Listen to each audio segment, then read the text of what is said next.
The Lutz House of Amityville, New York is possibly one of the most famous haunted places. The true story of what happened is almost as chilling as the Amityville horror movie. In 1974, Ronald DeFeo Jr. murdered his parents and siblings with a rifle at 3:15 a.m., going from room to room and shooting them in their beds. Just 1 year later, the Lutz family moved in.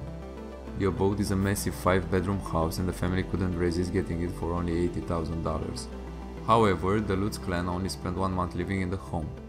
They experienced so many supernatural phenomena that they were forced to leave. The Lutzes experienced green slime pouring down the walls and a ghostly voice screaming, "Get out!" among other events.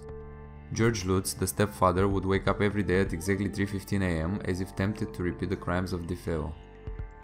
The entire family passed a lie detector test when they testified that their story was true, and the son, Daniel Lutz, claims to still have nightmares about the house even as an adult.